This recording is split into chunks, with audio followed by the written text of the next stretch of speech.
24, bienvenidos a MMC, ya estamos arrancando con todo la noche, con mucha información.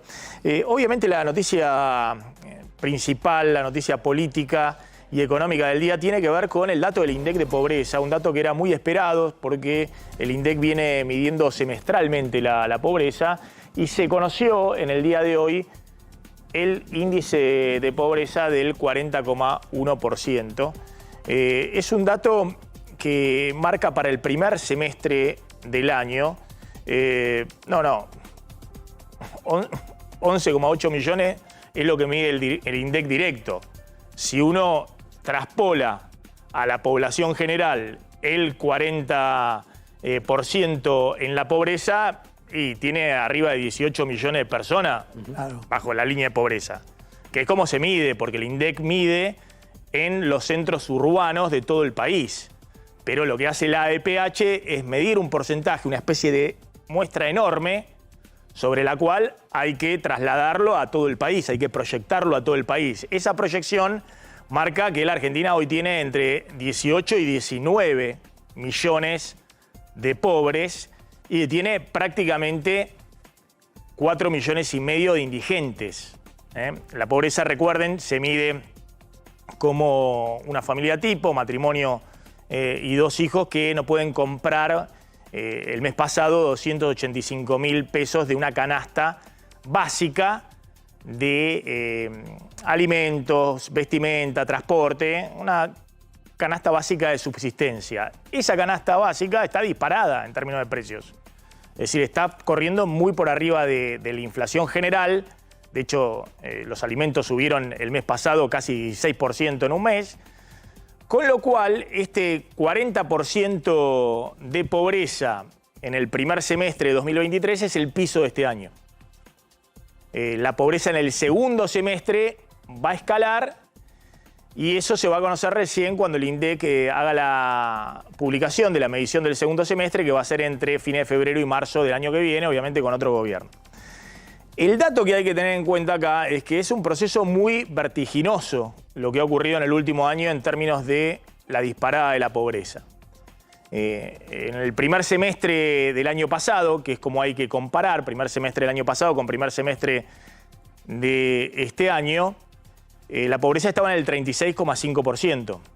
Y era más o menos el nivel de pobreza que había dejado el gobierno de Macri. Bueno, sobre eso ha subido casi 4 puntos, arriba del 40%. E insisto, es un dato un tanto mentiroso, porque estamos viendo un índice de pobreza antes de lo que ocurrió en la segunda parte del año, que es una disparada de la inflación en otro rango totalmente distinto. La inflación que venía entre el 6 y el 7% mensual, en agosto se disparó al 12,4%, la canasta de alimentos al 15,6%, y va a seguir en un registro muy alto, de alrededor del 10%, 12%, tal vez más, en los meses que quedan hasta diciembre. Entonces, hay por delante una situación muy, pero muy dramática, porque estamos hablando de que el 40% de la población es pobre y por delante hay más inflación, no menos inflación. Nadie sabe cómo afrontar esto, pero estamos con registros inflacionarios muy, pero muy elevados y por delante el próximo gobierno, o tal vez en el último tramo, en las últimas semanas, va a tener que descongelar los precios que están congelados. El primero es el dólar oficial, que está congelado en 350 pesos y es referente de otros precios de la economía, las tarifas públicas, los combustibles, servicios privados que se han congelado en la emergencia en medio de la campaña electoral después del golpe que sufrió el oficialismo en las PASO. Así que ojo con esto, porque me parece que obviamente está todo cargado en la cuenta del oficialismo, porque este es el gobierno que tiene la responsabilidad hasta el 10 de diciembre, pero para adelante, para después del 10 de diciembre, está dentro de los parámetros que tiene que tener en cuenta el próximo gobierno cuando quiera estabilizar esta economía. ¿Cómo hace para bajar la inflación, sabiendo que antes tiene que subir y no bajar la inflación, cuando tenés casi 20 millones de personas pobres en el país y prácticamente casi 10% de indigentes. La indigencia es aquello que no logran comprar una canasta básica exclusivamente de alimentos. El INDEC la define como alimentos necesarios para realizar una actividad física moderada, es decir, lo mínimo indispensable para comer en la Argentina. Y eso también subió en el último año. Entre otras cosas, subió la indigencia, que siempre se disociaba del dato de pobreza, por lo menos en los últimos años, porque en el último año, además, la asistencia social, por lo menos hasta las PASO, quedó muy atrás de la inflación, porque estaba muy maniatada todo el presupuesto con el acuerdo con el Fondo Monetario. Entonces, en ese aspecto, atención, porque no solamente subió la pobreza, sino también la indigencia, aquellos que no llegan ni siquiera a comer para desarrollar una actividad física moderada. Y esto condice también con lo que cuentan distintos referentes sociales de comedores populares, en los cuales en el último año ha aumentado 50%, en otros casos 80%, la cantidad de gente que va a comer a los comedores populares. Y el otro dato a tener en cuenta es que este es un salto de la pobreza también bastante original en términos de lo que es la historia económica argentina, porque es una pobreza de empleados, de gente que tiene trabajo. Es decir, es una pobreza no porque se te disparó el desempleo como ocurrió, por ejemplo, en la crisis del 2001, 2002. La pobreza llegó al 57%, fue el récord histórico de pobreza, porque el desempleo se fue arriba del 25%. Es decir, era una pobreza de desempleados. Hoy el desempleo está en los mínimos en la última década, es decir, hay empleo. En los últimos tiempos, empleo de baja calidad. Está congelado el empleo asalariado formal de mejor calidad, pero ha crecido mucho el empleo informal y también el cuentapropismo. Pero son empleados que son pobres. Incluso muchos de los empleados formales, los que están en relación de dependencia en blanco. Tengan en cuenta, insisto de nuevo, que por ejemplo ahora en septiembre o este mes de octubre próximo, ya la línea de pobreza para una familia tipo va a superar holgadamente los 300.000 pesos mensuales. Y hay muchas familias que incluso tienen un empleo formal, el jefe de hogar y demás, y está en ese rango, en 350.000, en 340.000, está ahí alcanzado en el umbral de la pobreza. Esto ha generado todo una disparada muy grande. Yo sé que 686.000 hogares en situación de indigencia o los números de hogares no dice mucho. Es una medición que hace siempre el INDEC porque se hace en la EPH, es la encuesta permanente de hogares, pero el dato principal es la población en situación de pobreza. Y la población en situación de pobreza es este 40% que, insisto, se había alcanzado en algún momento en medio de la pandemia, pero ahora estás en una economía que no tiene pandemia, tiene un desorden económico fenomenal que está expresado en una tasa de inflación que es imposible de compensar desde el Estado, que se come los ingresos de todos, de los que están más arriba en la pirámide y fundamentalmente los que están desde el medio de la pirámide hacia abajo. Esto ha generado toda una repercusión muy grande en el ambiente político, que cae en medio de la campaña electoral y salieron a hablar todos, Javier, del dato de pobreza. Sí, exactamente, Maxi. Uno de los que primero salió a hablar fue Javier Milei, el candidato presidencial de La Libertad Avanza, que tuiteó, hizo un mensaje diciendo: sigan combatiendo, destruyendo al capital, por lo que no habrá ni puestos de trabajo nuevos y mucho menos una mayor productividad que permita una mejora de los salarios reales. Después se sorprenden con la suba en la cantidad de pobres e indigentes. Dice Javier Milei que tendrá que vérselas con esta hipoteca si llega a ganar las elecciones. También quien tuiteó al respecto fue Patricia Bullrich, otra candidata opositora a la presidencia, ministro récord de pobreza, récord de hambre, récord de inflación, récord de cinismo y mentiras, reposteando el tuit original del INDEC que mostrábamos recién con el anuncio de los De los datos de pobreza. De los datos de pobreza. Bueno, ahí lo voy a sumar a Orlando Ferreres, está también Raúl Timerman. Orlando, a mí me parece que es interesante escucharlo, fue viceministro de Economía en el inicio del gobierno de Menem. Y ahora que está tan de moda, sobre todo el parte de los libertarios, un revival de los 90 y demás, bueno, ojo con el escenario que hay por delante, porque Menem tuvo que atravesar 1 año y medio de hiperinflación y un escenario sí, efectivamente dramático, que lo llevó incluso en algún momento a pensar dejar el poder hasta que le embocó con la convertibilidad y bajó fuertemente la inflación y tuvo algunos años dorados, digamos, de expansión económica y de salida de ese escenario dramático. Pero claro, Menem tenía atrás 20 de los 24 gobernadores, tenía la mayoría en la Cámara de Senado. Y a Bunge en el Ministerio de Economía. En diputados. Y a Bunge en el Ministerio de Economía. Y había sumado al grupo Bunge-Bor en su momento para el manejo del Ministerio de Economía. Me interesa alguna reflexión tuya en este escenario, donde después vamos a hablar un poquito de la necesidad de un plan de estabilización que tiene que hacer cualquiera que llegue el 10 de diciembre, pero un escenario donde tenés niveles de pobreza que son niveles de pobreza de crisis total. Y por delante tal vez tengas más inflación y no menos. ¿Cómo estás viendo que puede evolucionar esto? Bueno, hasta ahora el índice de pobreza se compone de 2 partes. Los desocupados, que bajaron en realidad a 6,2, y por otro lado el salario real, que en el sector público aumentó el salario real, en el sector privado formal, que estuvo constante, y en el grupo de informales ha bajado entre 15 y 20, 17,5%. Entonces es un problema de pobreza en el sentido de poder de compra. Por eso que hay muchos ocupados que no llegan a satisfacer las necesidades básicas. Que no llegan a fin de mes. No llegan a fin de mes. No solamente está la indigencia, sino la pobreza dentro de los que están ocupados formalmente. Esta es una importante distinción con lo que pasaba en aquella época, que era gran parte por desempleo. En cambio, el salario real fluctuaba, pero enseguida se recuperaba.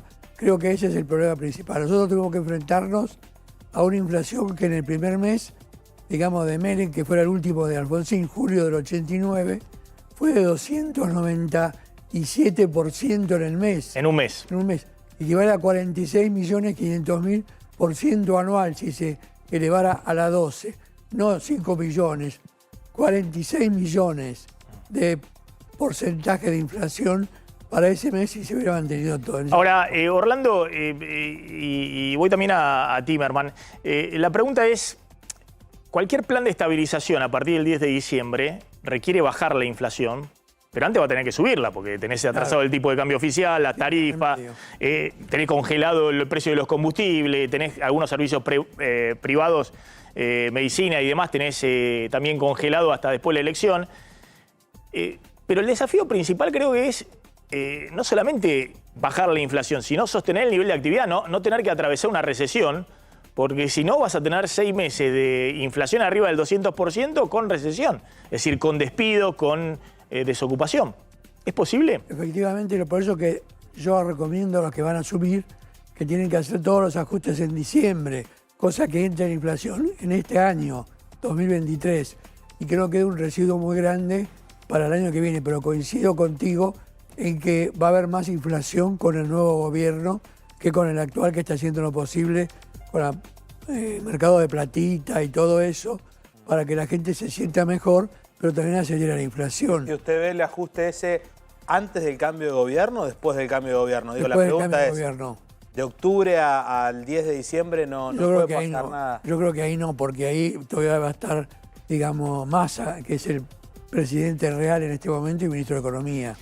Lo hago jugar a Raúl Timerman. Hoy muchos decían, bueno, ojo, del gobierno estaban muy preocupados por la difusión del índice de pobreza, pero la gente, más allá de lo que diga el INDEC, ya percibe la situación, ¿no? La gente la vive, ¿no? No es que necesita la publicación del INDEC para darse cuenta que hay 40% de pobres en la Argentina. No, eso es para el periodismo, para los políticos. Para el círculo rojo, para el microclima. Así es.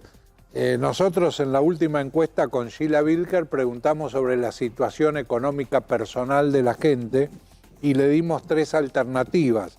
Puedo afrontar mis gastos y puedo ahorrar. 10,8. Solo 10,8. Solo 10,8. Puedo afrontar mis gastos, pero no puedo ahorrar. 43,4. No puedo afrontar mis gastos ni puedo ahorrar. 42,8.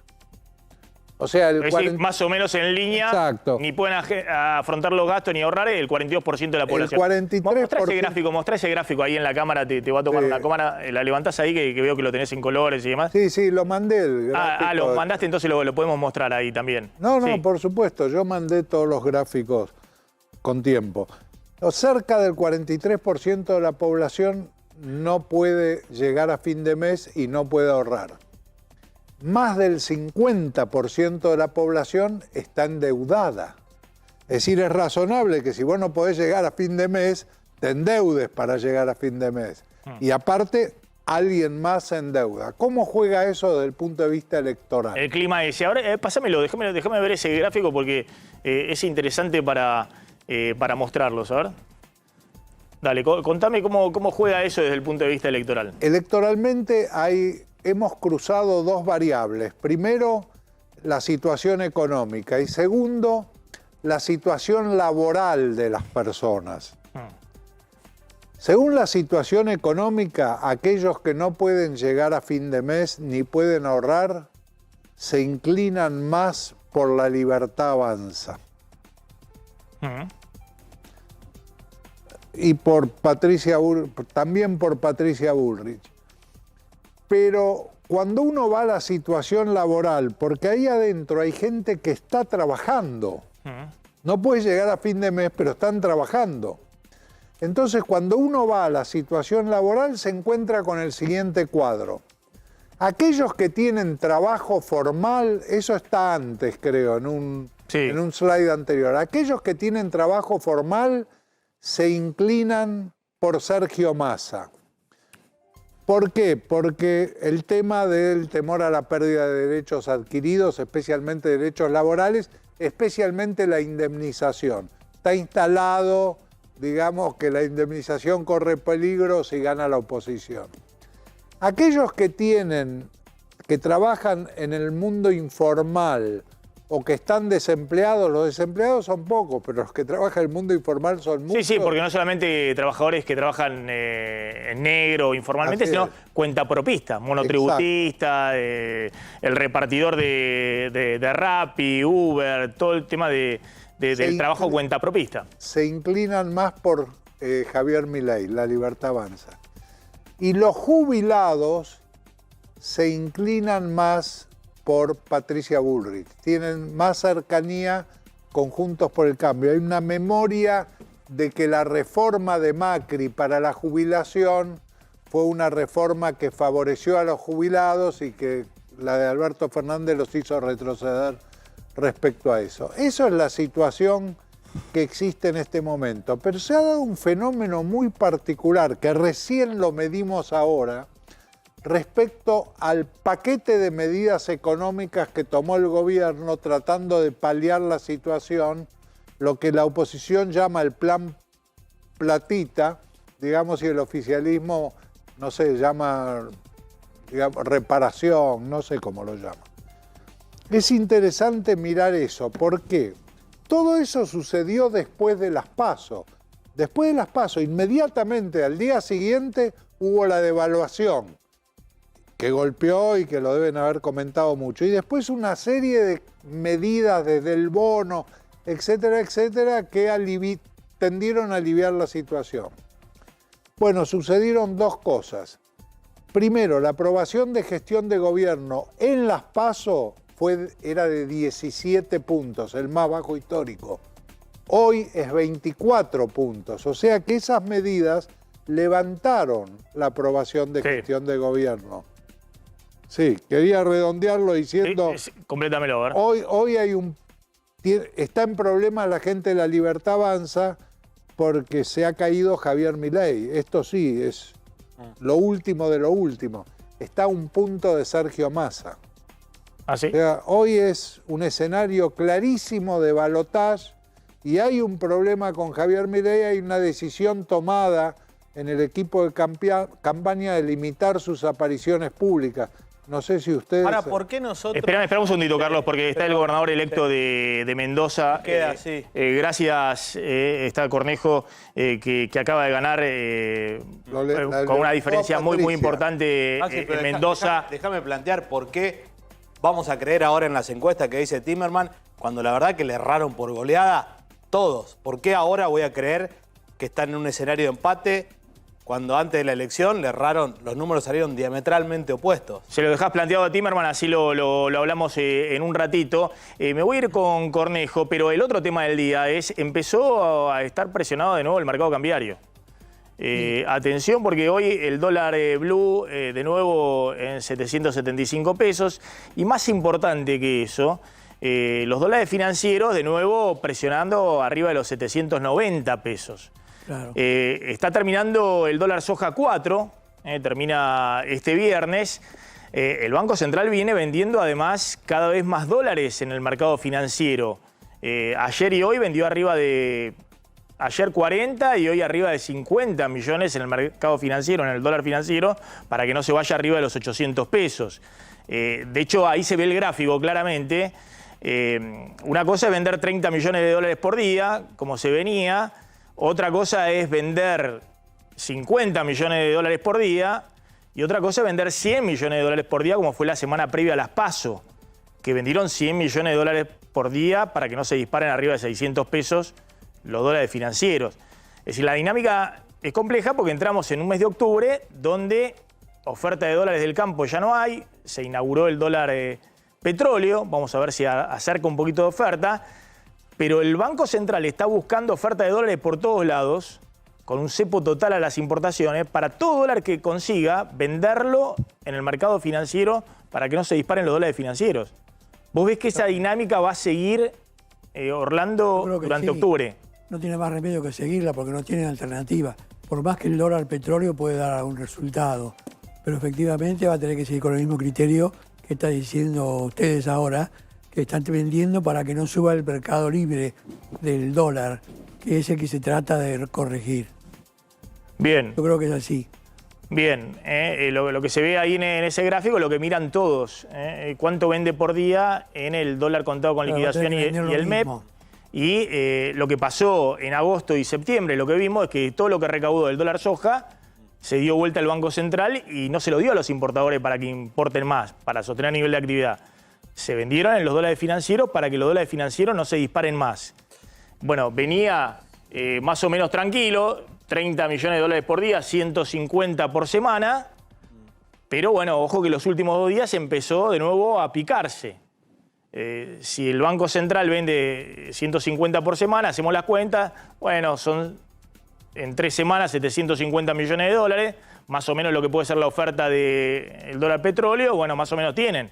Claro. Pero si eso salta a 50 millones de dólares por día, ya son 250 millones por semana. No, con el agravante. Entonces, ya son en 3 semanas, eso se dispara en otro nivel y obviamente si va arriba de eso, todavía es peor. No, sí. Que no va a estar el dólar soja. Vos fijate que liquidaron desde que está el dólar soja en este mes y pico, casi 1.700 millones. De ahí compró el gobierno 700 millones, más o menos, dólar más, dólar menos. Y así todo perdió reservas. Pero no van a estar esos 1.700 millones de acá en adelante. No, lo que decíamos, se los vendieron en el mercado del dólar financiero. Me voy con Cornejo. Gracias por venir. No, gracias. Gobernador. Bueno, ¿qué dejó la elección de Mendoza el domingo? Porque fue una elección contundente, 40% de los votos respecto a 30% que sacó el segundo.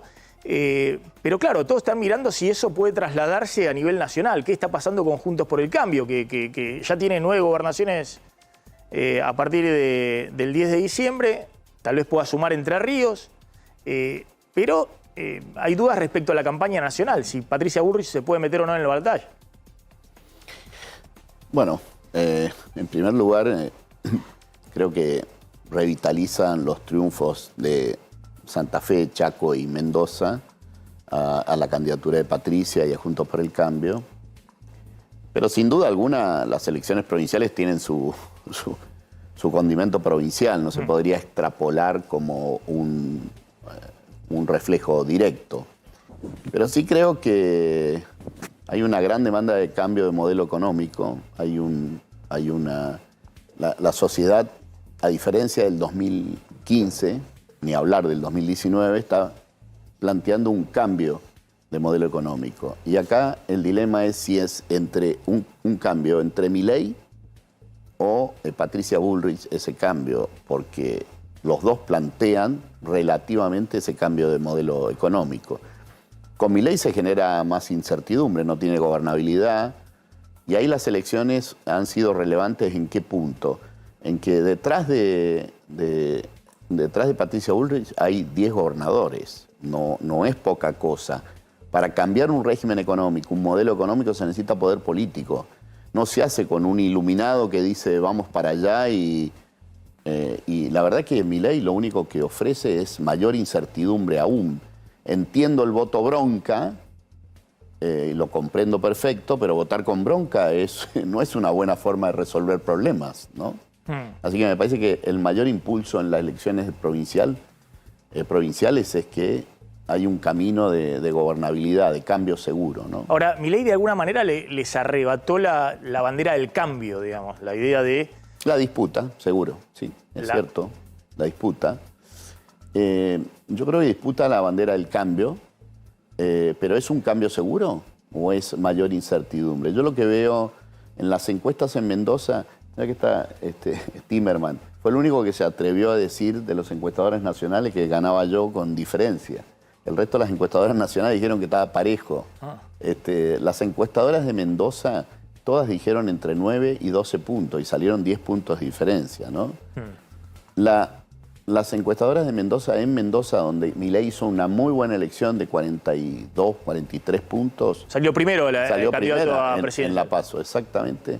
Hoy están diciendo la mitad de las personas que votaron a Milei tienen miedo de votarlo por la incertidumbre que genera si va a poder llevar a cabo esos cambios, ¿no? Bueno, ahí muchos dicen que ahí es como juegan también los gobernadores electos de Juntos por el Cambio, porque a veces algunos están en la disyuntiva, dicen, bueno, miren, Milei sacó 40 puntos en mi provincia a nivel presidencial, no lo critico demasiado, me pliego a él. Y otros dicen, no, van a salir fuerte a cruzarlo porque, bueno, quieren fortalecer la Patricia Bullrich. Digo esto porque en su momento, por ejemplo, Puyaro, gobernador electo de Santa Fe, llegó a decir, bueno, si hay un balotaje entre Massa y Milei, yo voto a Milei. Bueno, le preguntaron, a mí también me lo preguntaron, ¿no? Sí. O sea, ¿Y usted también coincide con esa...? No, a mí me preguntaron y yo dije que no quería elegir entre Frankenstein y Drácula, ¿no? Es decir, yo creo que esa opción no hay que tomarla porque se pregunta para que uno diga eso, es decir, entre pero dos usted puede decir, no, yo me abstengo. Si son esas las dos opciones, yo no voto, ver, o me abstengo, voto en blanco, yo no voy a votar a esas opciones. A mí me cuesta creer que Massa pueda salir segundo. O sea, yo no puedo entender que alguien con tan mala praxis económica, siendo el ministro de Economía, pueda salir segundo en este país. O sea, si la sociedad argentina le vuelve a dar una oportunidad al kirchnerismo es porque también la sociedad argentina en realidad no quiere un cambio, quiere mantener esta orientación económica. Y a mí me cuesta creer, hoy hay una mucha mayor, no se ha vuelto liberal la Argentina, pero hay una mayor tolerancia por las ideas de libertad de mercado de lo que había hace 10 años atrás, de lo que había hace 8 años atrás. Y me parece que eso es un cambio de orientación que no existía y esa demanda presiona a los candidatos a presidente. Y la verdad que Massa está muy mal parado en esa posición. Yo lo veo afuera del balotaje, objetivamente afuera del balotaje. Y si supuestamente va al balotaje, tiene destino de perder. Yo creo que hay una gran coincidencia entre Milei y el kirchnerismo. Quieren ir al balotaje los dos. Milei porque le resulta más fácil ganar una elección en el balotaje y al kirchnerismo porque entiende que va a ser un gran fracaso y a los 6 meses van a estar de vuelta ellos en una asamblea legislativa con caos económico. ¿Usted abona esa teoría? Lo dijo Patricia Bullrich. Es medio delicado eso. ¿Usted cree que si Milei es electo, puede a los 6 meses haber una asamblea legislativa? No puede ser nadie confiable que dice que en educación va a plantear los vouchers educativos y luego dice, no, eso va a ser en el segundo mandato. No puede ser confiable alguien que dice que va a cerrar el Banco Central cuando la Constitución está perfectamente normado. Existe el Banco Central y no se lo puede eliminar. No es confiable una persona que dice que Aerolíneas Argentinas es un desastre y que hay que privatizarle y luego dice que se la va a dar a los empleados, cuando en realidad lo manejan los sindicatos, lo manejan la representación de parte de los empleados. No es confiable una persona que anda con una motosierra en público, pero hoy tiene un cuchillo tramontina para cortar el gasto público. Es decir, sus zigzagueos son poco confiables. Su irascibilidad como persona, como líder, un cambio de régimen económico, un cambio de modelo, requiere templanza, requiere equilibrio, requiere madurez, requiere un estadista, no un irascible. No Ahora, un tipo... hay un punto en el argumento de Milei que creo que es el más importante o el más fuerte, el que más ha calado hondo, más allá de la dolarización y cosas que efectivamente o son muy controvertidas entre los economistas o entre los politólogos, o la discusión que hay efectivamente con cómo va a construir gobernabilidad, o sus idas y vueltas con Barrio Nuevo. Pero hay un punto cuando él dice no se puede obtener resultados distintos con lo mismo de siempre. Bueno, pero ahí está cuestionando a toda la dirigencia política. Está diciendo, miren, yo soy el único que no fracasé. Fracasó Juntos por el Cambio en el gobierno anterior, fracasó Alberto Fernández, fracasó Cristina. A ver, a mí me llama la atención ese argumento. Ese argumento es un argumento de la teoría de los dos demonios, ¿no? Es decir, de los últimos 20 años el kirchnerismo ha gobernado 16 y la Argentina no crece su Producto Bruto del 2012, del 2011. Que tiene, más o menos genera casi la misma riqueza para 3, 4 millones más de habitantes. Y resulta que son tan culpables los que gobernaron 4 años que los que gobernaron 16. Es raro ese argumento, muy, muy raro, muy, muy raro. La verdad es que la Argentina tiene que hacer un cambio de orientación. Pero perdón, ahí hay un punto fuerte, también de Milei en el sentido de, y parte de la sociedad me parece que le factura Juntos por el Cambio, el regreso del kirchnerismo, el regreso de Cristina, ¿por qué se produjo? Sin duda alguna por el fracaso del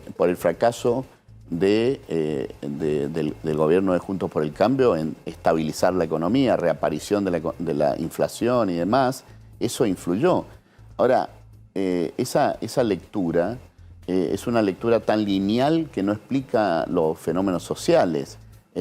Sacar a la Argentina como si al que está votando a Milei cree que en 6 meses Milei hace crecer este país y terminan los problemas estructurales que tiene la industria, el agro, en general la economía argentina. Es ridículo pensar así, es ridículo. Ridículo. Si alguien está pensando en votar porque cree que en 6 meses un mesías le va a solucionar esto es un proceso largo, lo incubó el kirchnerismo y lo incubó con un mensaje que es anti-sector privado, anti-mercado y es anticapitalista, pero contradictorio porque en realidad cada vez que ganan con las mejores propuestas es cuando crece el consumo. Apuntan a elevar el consumo y apuntan a los valores del consumo, que son valores de la derecha. Están en coincidencia total. Los dos son unos irresponsables. Tanto Massa como Milei están incubando una hiperinflación con todas estas decisiones, ¿no? A ver, Javier Calvo. Sí, quería, Cornejo, mostrarle una foto del fin de semana, el domingo, de un acto donde Massa estuvo con los gobernadores del norte, entre ellos Gerardo Morales, gobernador de Jujuy y presidente de su partido, de la Unión Cívica Radical. Hay una foto ahí detrás suyo con algún gesto. ¿Qué le pasó cuando vio eso? Bueno, es una foto que incomoda porque cuanto más lejos de Massa, mejor. Él intenta embaucar y demás. Ahora, esa es una reunión institucional del norte grande. Esas reuniones son habituales que existan. Lo que no es habitual es que un ministro de Economía siga en funciones siendo candidato a presidente y le permita ir a esos actos. En realidad ahí hay una coincidencia de alguien que está en el gobierno, pero que también es candidato, con gobernadores que son gobernadores legítimos de un encuentro federal como es el Norte Grande, ¿no? Luego jugar a Raúl Timerman, una última pregunta, Raúl, aprovechando que Cornejo lo citó respecto a las encuestas, que bueno, parece que acertaron en Mendoza. ¿Por qué qué es lo que ve la gente? Que esto es como en una época donde Cristina sacó 54% de los votos y votaba en la ciudad de Buenos Aires a Macri, 2011, ¿no? Y a nivel nacional a Cristina. Entonces, ¿qué ve la gente, o el 40% que lo vota a Cornejo? Pero yo estuve la semana pasada también en Mendoza y me sorprendió eso.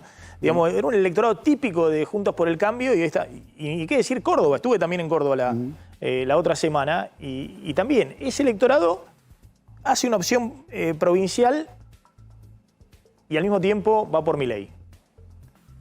No, bueno, el electorado primero vota local, siempre. Siempre vota local últimamente. Indudablemente la sucesión de triunfos en Santa Fe, en Chaco especialmente, porque hubo un cambio importante, y en Mendoza últimamente, han hecho reevaluar la candidatura de Patricia Bullrich. La hicieron ascender. Patricia Bullrich, después de las elecciones, después de las PASO, había caído. Y Javier Milei, a la semana de las PASO, Javier Milei estaba en 35 puntos y Patricia Bullrich había caído al orden de 25 puntos de 28 que había sacado. Hoy en día están más o menos los tres en el mismo orden. Es un fenómeno de incertidumbre muy grande. Acá recién me decían por qué creer en las encuestas. No, nadie pide que crean en las encuestas. Yo hablo de los datos que maneja. El triunfo de Cornejo, tuve hasta una discusión con respecto a que era un triunfo claro una semana antes de las elecciones. O sea, incluso hubo una encuestadora, se ve, que dio los resultados exactos, tal como salieron. Hubo alguna encuestadora mendocina que daba la diferencia más grande. Pues están las encuestadoras que trabajan para los candidatos. El fenómeno de Milei es cuando Milei no está en la boleta, la gente no agarra la boleta. Quedó demostrado. Hubo 11 elecciones previas. Digamos, si Milei no está, la gente no agarra la boleta. Ahora lo pones a Milei en la boleta y la gente, especialmente la última semana, hubo una catarsis. La última semana, te diría, del 6 al 13 de agosto, en que Milei ganó del orden de 2 millones de votos en una semana, votos que no aparecían antes y aparecieron en ese momento. Todos los que estaban suscriptos a los tracking electorales tenían ese resultado, lo tenían el resultado de Milei. Jueves, viernes y sábado Milei estaba en 30 puntos.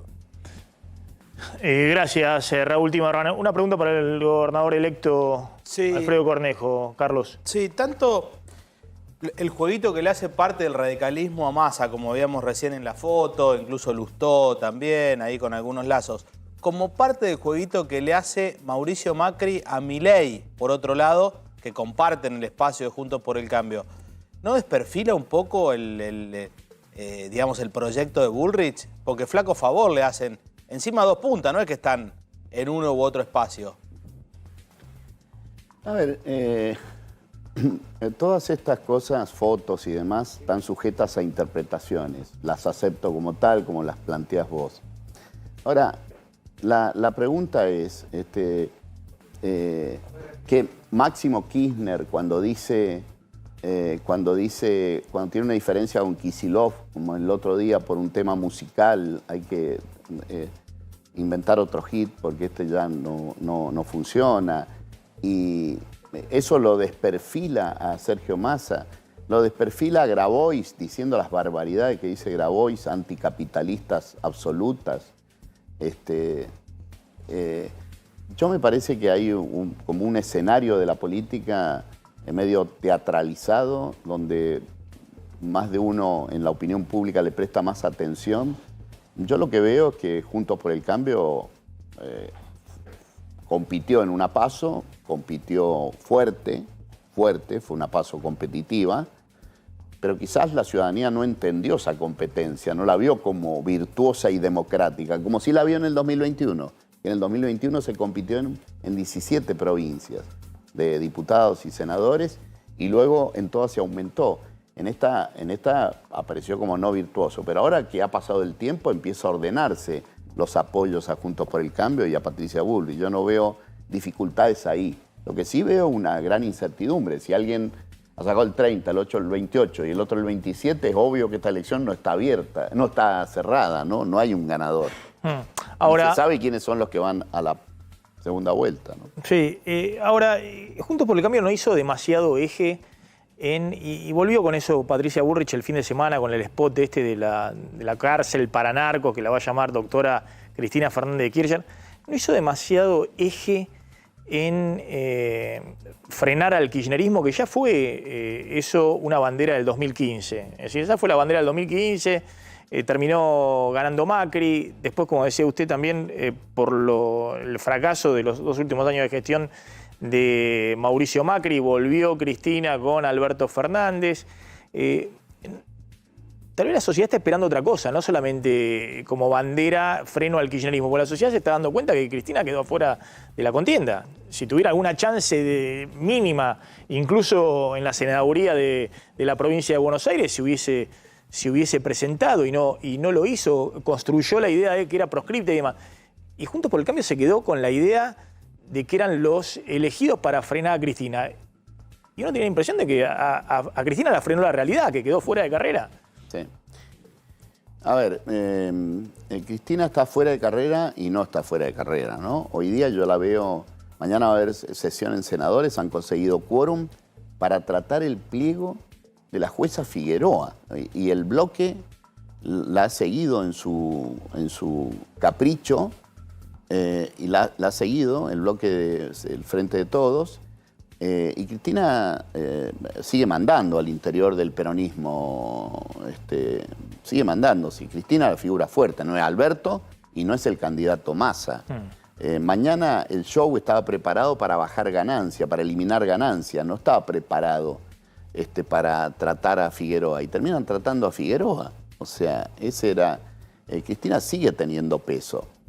Puedo admitir que... Ahora, la pregunta es si la error. Sociedad, que volvió a votar con el 49% a Cristina Alberto Fernández... Correcta la pregunta. No está reclamando simplemente solucionarme el problema económico. De hecho, uno ve las propuestas de Milei. Milei ha hablado casi nada del tema judicial, de las causas de Cristina. No habla. Algunos dicen, bueno, porque hay un acuerdo de esto y lo otro. Lo cierto es que ha puesto su agenda en otro lado. No lo ha puesto en el tema de la causa, que hay que dar, el peligro institucional de Cristina. Hay que dar vuelta a la página de Cristina.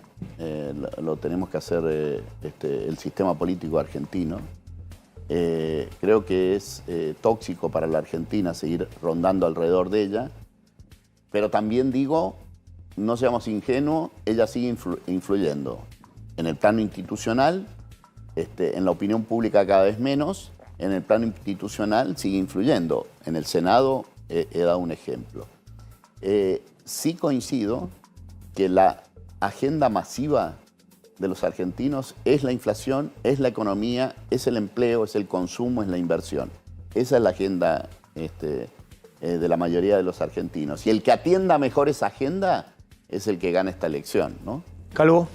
Un fantasma que rodea a Juntos por el Cambio, uno más, es la posibilidad de que se rompa. El radicalismo por un lado, el PRO por el otro. Desde ese punto de vista, Mendoza fue casi un tubo de ensayo con la ruptura entre usted, la fuerza que usted lidera, y Omar de Marchi. Originalmente el hombre PRO en Mendoza. Siendo uno de los protagonistas de ese proceso, ¿cree que eso se puede replicar a nivel nacional en otros distritos, como en el de la ciudad de Buenos Aires, donde también hay ruidos entre Jorge Macri, el radicalismo de Lustó y Jacobiti? ¿Se puede replicar? Bueno, primero que una definición general y luego una particular de lo de Mendoza. Sí. Porque tu pregunta enciende una, digamos, refleja una hipótesis que ya tenés y yo quisiera responder tu hipótesis también. Adelante. La primera, que creo que sería un error para la Argentina, la ruptura de Juntos por el Cambio, como primera definición. Creo que desequilibraría las posiciones de centro. Después de populismos, sean de derecha o sean de izquierda, hay una demanda muy fuerte hacia el centro y el único que lo puede representar es Juntos por el Cambio. Y el radicalismo, que es mi partido, debe estar ahí, unido al PRO, manteniendo esta coalición unida en cualquier escenario, de triunfo o de derrota, categóricamente como definición. Ahora, el fantasma de que vamos a tener una ruptura, yo lo escucho del 2015, o sea, desde que asumió Macri, y al contrario, yo lo veo, hubo un momento donde, sin duda alguna, había peligro de ruptura en el 2019, después de la derrota y la asunción de Alberto Fernández. Y solo perdimos 3 diputados nacionales, ningún senador, y esos 3... los 3 hoy están de regreso en Juntos por el Cambio, solo 3 de 100 y algo de diputados nacionales, ¿no? Con lo cual ese fantasma de la ruptura ronda todo el tiempo y lo siembran con una, pero la verdad que yo lo veo mucho más unido, lo veo que se conocen los protagonistas. En el 2015, no sé, Alfonso Prat-Gay terminó siendo el ministro de Economía y se había incorporado hace 5 meses a la coalición, Cambiemos se llamaba en ese momento, ¿no? Por poner un ejemplo de un funcionario emblemático que era el ministro de Economía. Hoy veo que están muy ensamblados los equipos, radicales con PRO, PRO con radicales, pensando distinto algunos, pero no pensando distinto porque son de distintos partidos. Coinciden radicales con PRO contra radicales, PRO contra radicales, ¿no? Ahora, concretamente... Sí. Y la otra, la hipótesis de Mendoza yo creo que no es válida, de ninguna manera es válida, que eso fue, la hipótesis que eso es un ensayo, ¿no? En el laboratorio de ruptura. En realidad ahí había un proyecto personal, ese proyecto personal no quería competir al interior, hay paso, boleta única, de Marchi podría haber competido, tenía todas las herramientas y no quiso competir. No quiso competir conmigo.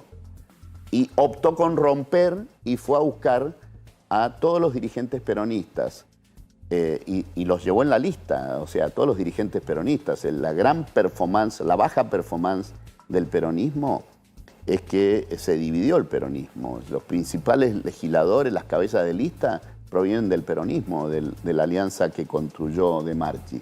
Con lo cual no se ratifica esa hipótesis de ruptura. Él se fue pero el PRO quedó en Cambia Mendoza, ¿no? Es muy interesante lo que cuenta y yo le hago de mi parte la última pregunta vinculada con esto, ¿no? Se habla mucho de Milei, bueno, si llega al gobierno, ¿con quién va a construir gobernabilidad? Hay algunos que dicen, bueno, va a construir gobernabilidad con Macri, con Juntos por el Cambio. ¿Eso es posible? Yo no creo que gane Milei, así que no puedo responder eso. Yo no creo que la sociedad argentina haga un salto al vacío, ¿no? Yo no creo que gane Milei. O hay sectores del peronismo que, como usted decía, como ocurrió en Mendoza, se reacomodan con una opción que se presenta como libertaria o lo que fuera. El peronismo hoy día tiene una crisis de identidad, ¿no? Hace algunas décadas que el peronismo está viviendo una crisis de identidad de lo que era tradicionalmente el peronismo. El peronismo es un conjunto de gente que en materia electoral se reúne para conquistar el poder y usufructuar el manejo del Estado, ¿no? En las derrotas se ven con dificultades. Todas las provincias donde han sido derrotados sistemáticamente, el peronismo cada vez tiene menos presencia, ¿no? Necesitan todo el tiempo del aparato estatal para mantenerse en sí. Es un partido del poder y por el poder. Con lo cual pueden reconvertirse. No, pero lo que voy reconvertirse con cualquiera. Claramente ¿no? Milei no es antiperonista. Milei no es antiperonista. No, lo ha dicho él. Lo ha dicho él. De hecho, tiene votos. Claro. No, pero además tradicionalmente se junta peronistas. con Barrio Nuevo o con, o con otros sindicalistas o ha compartido en algún momento también digamos, acercamientos con dirigentes que están en su lista y demás. Ahora, la pregunta es, por eso pregunto el tema de la gobernabilidad. Hay otros que dicen que no, que si Milei es presidente, la gobernabilidad va a venir de sectores del peronismo no kirchnerista, de gobernadores, de sectores que estén alejados de Cristina, sectores del sindicalismo, y que un sector de Juntos por el Cambio, fundamentalmente el radicalismo, va a ser la oposición institucional, marcando los límites. Bueno, a ver, el radicalismo no es un colectivo único, como el PRO no es un colectivo único, así que esa hipótesis tampoco la suscribo al 100%. A ver, yo te diría que descarto que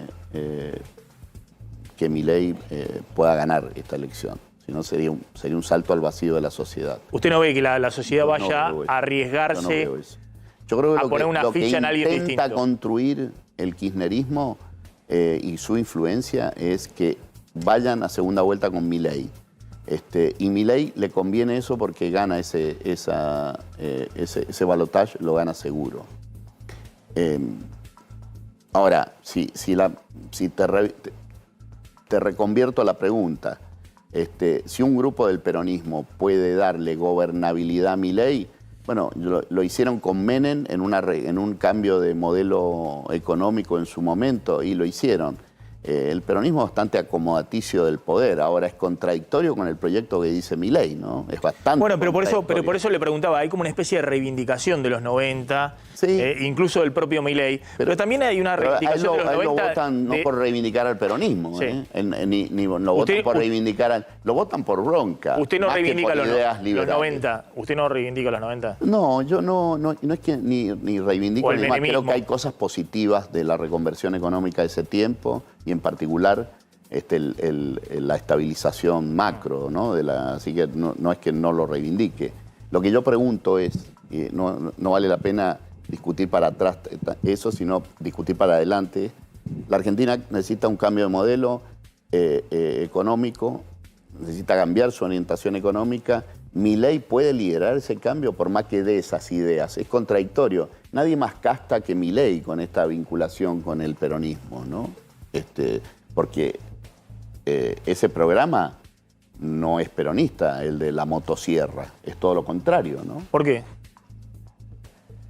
Porque el peronismo siempre ha sido mayor Estado, mayor gasto público, mayor intervención en la economía, pero ha sido el peronismo. Pero por eso él con esa imagen de la motosierra, después hay que ver si la puede aplicar o no, y bueno, lo que está diciendo Entonces es un gran farsante, ofrece la motosierra y resulta que no va a hacer eso cuando esté en el gobierno. ¿Usted cree que ahí hay un acting electoral? Yo creo que sí. Que trata de representar esa demanda de cambio de modelo económico, pero después no lo va a ejercer entonces, en la hipótesis que gane, ¿no? Alfredo Cornejo, gracias, gracias por haber estado esta noche en el programa. Carlos, contame ahí la información que tenías respecto al dólar soja. Sí, bueno, el dólar soja lo adelantábamos un poquito, ¿no? Entre 1.500 y 1.700 millones es lo que se liquidó desde que se implementó la medida hasta ahora. De ahí el gobierno pudo captar 600 millones de dólares, pero sin embargo no alcanzó para recomponer reservas, puesto que perdió reservas al intervenir en los dólares financieros. Mañana, 2 de la tarde, te adelanto también, parece que consigue el quórum Cristina Fernández de Kirchner, como contaba Cornejo, para tratar lo de ganancias, que ya estaba en agenda, y aparentemente lo de la jueza Figueroa también. Atención, uno de los temas del día es el video que saca Massa cruzando una decisión del Banco Central. Sorprendió absolutamente a todos. Sí. ¿Cómo es eso? Ayer el Banco Central difundió una directiva que iba a ponerse en circulación a partir del 1 de diciembre, que iba a complicar un poco el famoso DEBIN, el débito inmediato de las billeteras virtuales, donde vos podías pagar desde tu billetera virtual, con la cuenta de débito de tu banco. Massa se enteró ayer por los medios, por las redes sociales, de esa medida que generó un comunicado oficial de lamento de Mercado Pago, la principal billetera virtual de la Argentina, de Marcos Galperín, de Mercado Libre. Bueno, hoy Massa decidió tomar el toro por las astas y contarle al Banco Central, también por redes sociales, que esa medida que lanzó no se va a llevar a cabo. Mírenlo. Hace muy poquitas horas se conoció una decisión del Banco Central que perjudicaba a los usuarios de las billeteras electrónicas o virtuales. Y de alguna manera entendemos que el mundo es el que es y que la modernidad no se puede frenar. Que los jóvenes, en su gran mayoría, usan los instrumentos electrónicos de pago como nuevo mecanismo de funcionamiento de su economía. Por eso instruí a los directores del Banco Central que representan al Ministerio de Economía a pedir la derogación de esa norma. Y por otro lado, le pedí a las billeteras virtuales, Mercado Pago y otras, que bajen la comisión que cobran por retiro de dinero y que cobran a los comercios, entendiendo que en las próximas horas se va a hacer pública la decisión de la misma. Todos queremos que los monederos digitales y la moneda digital sean parte de la economía que viene. Bueno. Es fuerte el cruce porque está no es el ministro de Economía cruzando una decisión del Banco Central. Sí, de Miguel Pelle, básicamente el presidente del Banco Central. Sí, una decisión que era más técnica, administrativa. Al parecer detrás de la decisión había también el lobby de los bancos que están viendo la competencia de Mercado Pago y las billeteras virtuales. Me parece que Massa sale fuerte también porque ve que todo el mundo, sobre todo los jóvenes, usan billeteras virtuales. ¿Sí? Y esto se había viralizado mucho en redes. Sí, sí, y aunque y daba la interpretación de que era una medida que beneficiaba a los bancos para entorpecer algo que utilizan mucho los jóvenes. Exactamente. Y que además las razones del Banco Central eran supuestamente por cuestiones de seguridad. Y se iba a poner en marcha a partir del 1 de diciembre.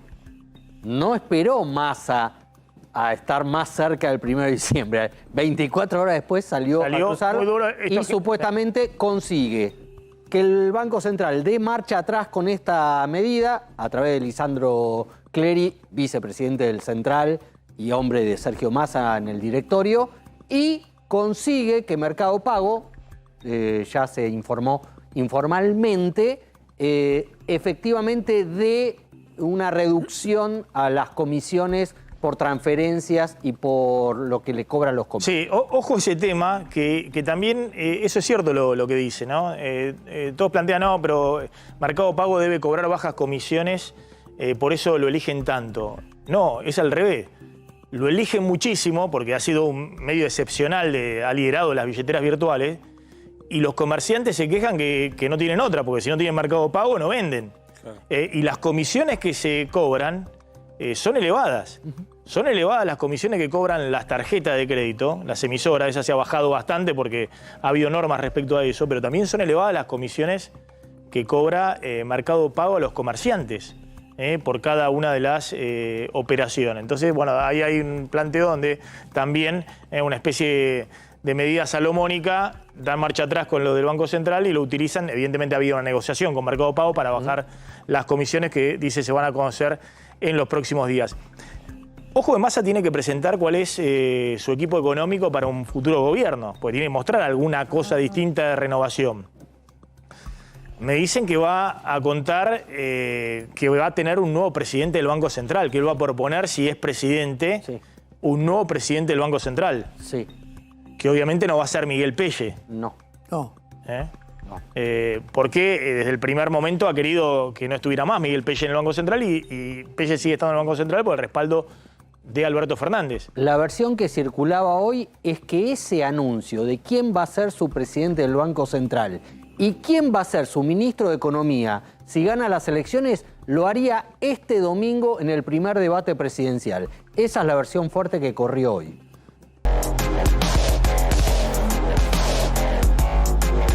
atención a otro de los temas del día, tiene que ver con la suba del salario mínimo, que hoy tiene relevancia porque hay muchos planes sociales y muchas otras variables que se ajustan por el salario mínimo, que va a pasar a ¿cuánto, Javier? A 156.000 pesos en diciembre. Es un aumento del 32.2% al que se llegó para el trimestre octubre-diciembre. Actualmente está en 118.000 pesos.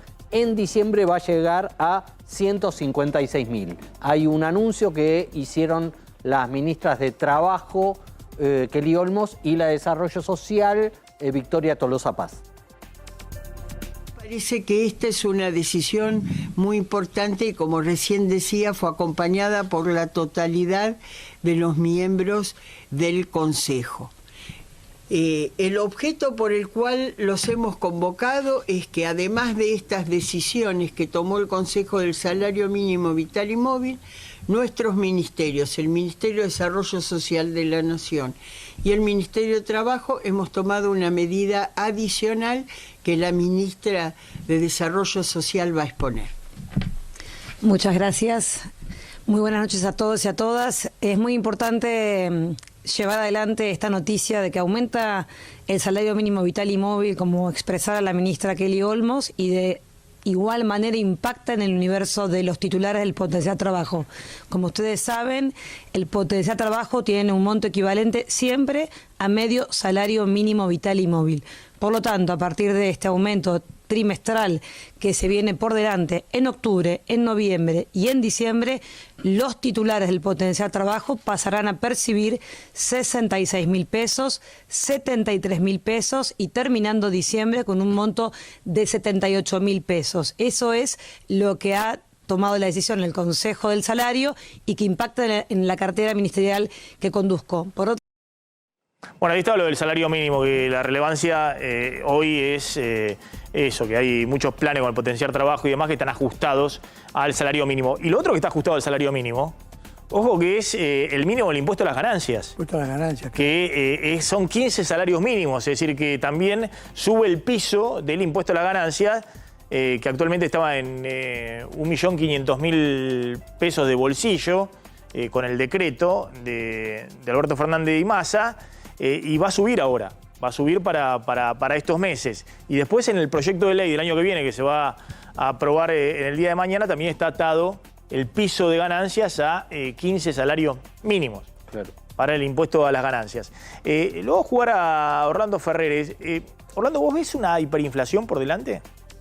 No, no veo una hiperinflación, pero veo un aumento de la tasa de inflación, producto un poco de todo lo que hay que arreglar. Si uno se pone a hacer la lista en un pizarrón de todo lo que hay que corregir, el tipo de cambio, los salarios reales, las tarifas de luz, gas, electricidad, etcétera, todo lo que está desviado, digamos, uno encuentra que toda esa corrección puede llevar a un aumento de la tasa de inflación.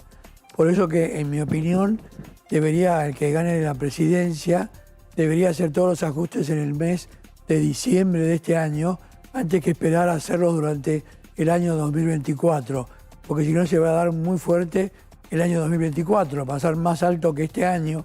Yo creo que eso no le conviene a nadie.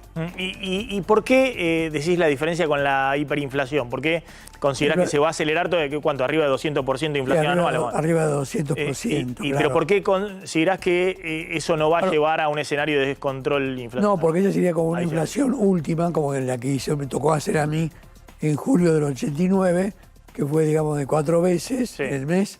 Y esto sería en diciembre del 2023, una inflación muy grande, pero después bajando rápidamente. ¿Vos ves la economía para los próximos años en caída, digamos, con una...? No, porque el campo va a mejorar mucho, porque la sequía no se va a dar el año que viene. Y ahí, por ejemplo, la producción de soja bajó a la mitad, 50%. O sea que vos ves que hay un tránsito difícil los próximos meses, pero en algún momento la economía puede volver a recuperar. Tal cual. Eso espero. Por eso que hay que también mirar muy bien el salario real, no olvidarse para lo último y, digamos, decir que va a ser a favor de cada momento y tiene que estar muy explícito en qué momento se va a aplicar. Si se va a dar el aumento salarial, tendría que ser también en diciembre. Y la última, ¿ves que hay riesgo de un plan Bonex? No, no veo un riesgo de plan Bonex. Me parece que eso se verá agotando solo con la licuación que puede haber con una inflación más alta, pero no un plan donde te den bonos del gobierno a cambio de las LELIQ. Yo creo que eso ya lo hizo Herman González, no fue un buen resultado. Después, plan Bonex como Herman González en los 90, Corralito como Cavallo en diciembre del 2001. Cualquiera que haga eso licúa todo su poder, vuela por los aires. Vuela por los aires, tal cual. Orlando, gracias, muy amable, Gracias, como siempre, Orlando Ferrer, es muy interesante escucharte. Hay debate en el canal de la ciudad, de los candidatos a jefe de gobierno de la ciudad. Exactamente, como una suerte de previa porteña del debate presidencial del primer debate presidencial de este domingo. Se está desarrollando en este momento y el clásico se dieron varios cruces. Vamos a ver uno de ellos entre Jorge Macri, el candidato de Juntos por el Cambio, y Leandro Santoro, el candidato de Unión por la Patria, rebautizado acá Unión por la Ciudad. Lo podemos ver. Bueno, obviamente no comparto en nada la mirada de Santoro respecto de la ciudad, una mirada siempre desviada en función de complicarle la vida a los porteños. Es raro porque detestan esta ciudad pero la eligen para vivir. La pregunta concreta como porteño de ley que sos es ¿qué has hecho, Leandro, para recuperar los fondos que el gobierno nacional le robó a esta ciudad en una coparticipación que nos manoteó y que sigue incumpliendo en un fallo de la Corte que ha sido claro y explícito? ¿Hiciste algo para que los recuperemos? Tiempo, contesta y tiene 1 minuto Leandro Santoro. Primero te agradezco que me reconozca que soy porteño de ley porque vos hasta hace 5 minutos eras el intendente de Vicente López. En segundo lugar, le quiero decir a la gente, yo me manifesté públicamente en contra de la forma en la cual se trató el tema de la coparticipación. Me parece que Macri la dio mal, creo que Larreta la aceptó mal y creo que el gobierno nacional también la sacó mal. Tanto es así que la Corte Suprema sacó un fallo donde le da la razón a ninguno de los dos. Finalmente, el coeficiente de coparticipación es una posición intermedia entre lo que pedía el gobierno de Larreta y lo que estaba dispuesto a dar el gobierno de Alberto Fernández. Ahora...